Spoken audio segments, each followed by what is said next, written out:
James Moore is the Minister of Canadian Heritage and Official Languages and Member of Parliament for Port Moody, Westwood, Port Coquitlam.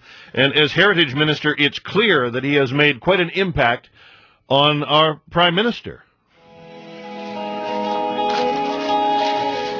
What would you do if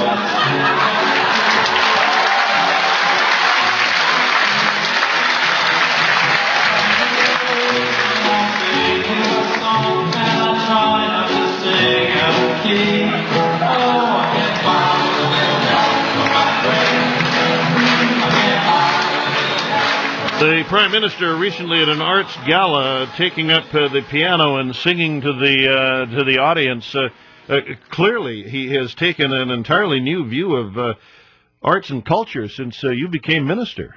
Well, I wouldn't. I wouldn't go that far. Look, he plays the piano. That, by the way, that performance was entirely a surprise to everybody. I think there were probably about 5 or 6 people who knew, including Yo-Yo Ma, his wife, and the head of the National Arts Centre. Outside of that, it was an entirely surprised, and it was a sincere moment. I think this YouTube clip of his performance of the Beatles song, I think, has gotten over 600,000 hits on YouTube, and you can tell by the video that it wasn't set up, it wasn't a staged photo op. It was just it was actually a genuine, sincere moment. I can tell you he was nervous about it, but I think it came off very well, and I think he acquitted himself very well with one of the greatest performers in the world, Yo-Yo Ma. I am a little concerned, though, that this new awareness of arts and culture has overtaken his desire to watch Canadian news. In fact, I tend to watch mainly American news because I don't like to watch Canadian news and hear what Alan and everybody else is saying about me.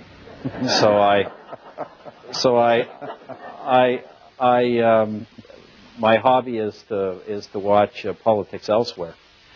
Now, the Alan he refers to is Alan Gregg, who appears weekly with Peter Mansbridge on an Ad Issues panel on CBC, and as somebody pointed out last night on that panel, that the Prime Minister wouldn't likely be referring to Alan if he didn't watch Canadian news and know that Alan was talking about him. It's a hell of a conspiracy, Bill. Jeez. The Prime Minister was saying he doesn't like watching people talking about him on television. I can sympathize him with that.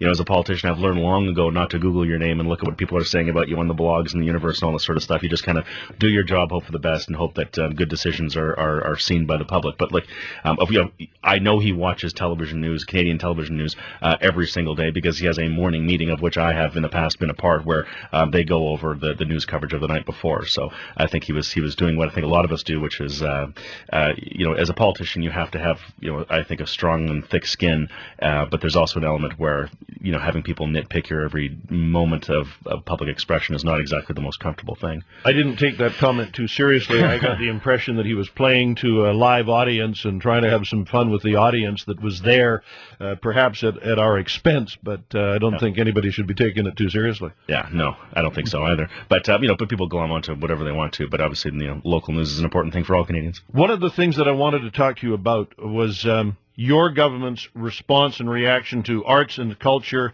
and the impact on the economy that arts and culture has. And unlike our provincial government, and I'm not trying to pit you against the provincial government at the moment, but they're making cuts to arts and culture at a time when you seem, personally at least, to be quite supportive of arts and culture and recognize the importance of it in the economy.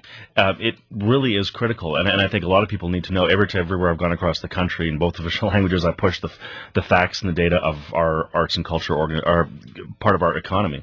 And actually, I think of it more as of the creative economy. We all know the sort of the social merit and the social value of arts and culture, what it does, how it uplifts, it challenges, it creates controversy, it breathes life into cities. But the economic aspect of arts and culture and the creative economy and what it means to our economy is quite profound.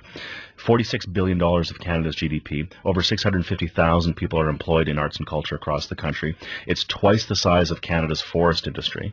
It's twice the size, more than twice the size of Canada's insurance industry. It's a massive part of the Canadian economy. Now, the capacity of government to fund these things is obviously limited by tax revenues, other pressures, the responsibility to deliver social programs, healthcare, and the core infrastructure of the government. But arts and culture is a critical part of Canada's economic recovery. It's a critical part of our economy overall.